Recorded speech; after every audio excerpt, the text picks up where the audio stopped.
Assalamualaikum warahmatullahi wabarakatuh. Dulu dan selamat menikmati.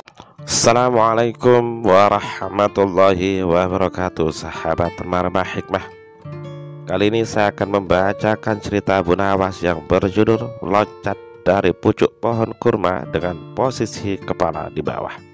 Selamat menikmati. Entah dari mana asal fitnah itu, tapi berita sudah menyebar luas di seluruh kota Baghdad bahwa Abu Nawas disangka dituduh membunuh pemanjat pohon kurma yang jatuh. Memang waktu orang itu jatuh, kebetulan yang lewat pertama adalah Abu Nawas. Ketika Abu Nawas berusaha memberikan pertolongan, orang-orang lain justru datang memburunya. Tidak lama kemudian berita itu pun sampai ke telinga Sultan Harun al-Rasyid. Semula sang sultan tidak percaya adanya berita itu, namun karena banyak orang yang menuntut supaya Abu Nawas diadili, akhirnya Baginda berkenan memanggil Abu Nawas.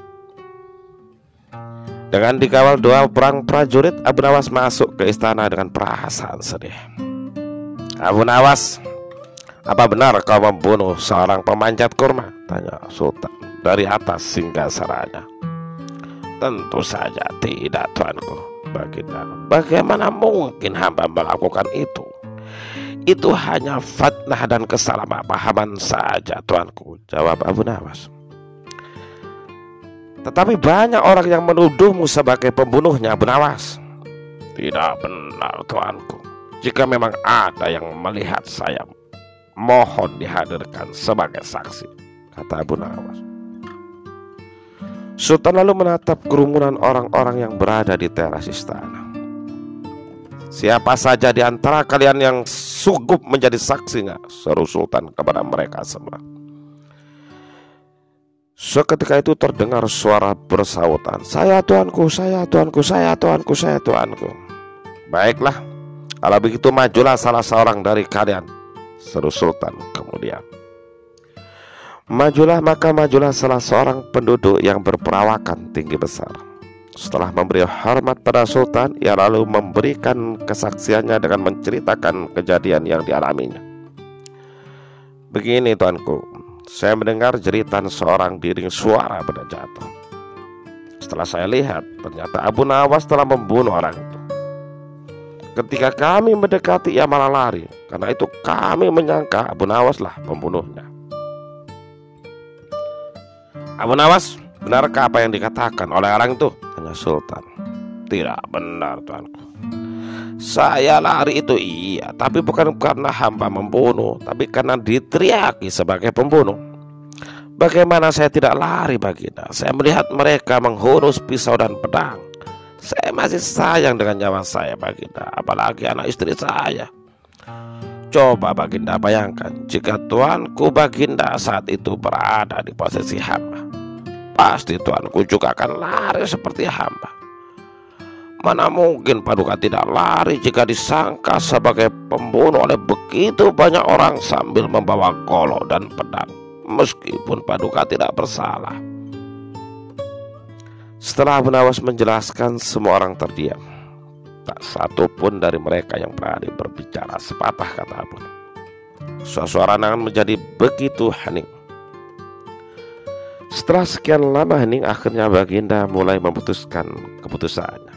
"Baiklah, berdasarkan kesaksian para saksi yang telah dihadirkan,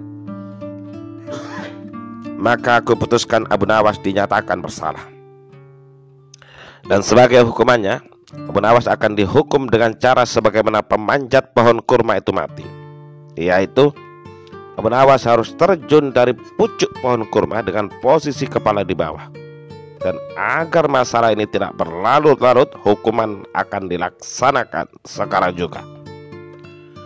Mendengar keputusan Baginda Raja, seketika keluarga Abu Nawas menjadi sedih. Mereka merasa keputusan Raja sangat tidak tepat, sangat tidak adil. Sebaliknya orang-orang kampung begitu mendengar titah Baginda Raja, mereka langsung bersorak kegeriangan. Mereka menganggap keputusan Baginda Raja tidak hanya sudah tepat, tapi sudah sangat tepat. Lain lagi dengan Abu Nawas. Begitu ia mendengar keputusan baginda, ia langsung pergi ke kebun kurma terdekat. Diiringi oleh raja, pegawai kerajaan, pengawal, keluarganya, dan juga penduduk kampung. Di depan kebun kurma, Abu Nawas tidak segera memanjat pohon yang ada di depannya. Ia malah mendatangi tempat di ujung kebun di mana terdapat satu pohon kurma yang telah tumbang. Tak lama kemudian Abu Nawas menaiki pohon kurma yang telah tumbang tersebut. Begitu sampai di pucuknya, segera ia menjatuhkan diri dengan posisi kepala di bawah. Kemudian bangun dan pergi sambil tersenyum. Orang-orang kampung yang menyaksikan cara Abu Nawas menyiasati hukum yang dijatuhkan padanya begitu tercengang. Sebagian besar mereka meneriakkan ketidakpuasannya. Bukannya marah, Sultan justru tertawa terbahak-bahak melihat kecerdikan Abu Nawas. Bahkan tidak hanya itu, Sultan juga memberi sekantong uang emas pada Abu Nawas saat Abu Nawas pulang.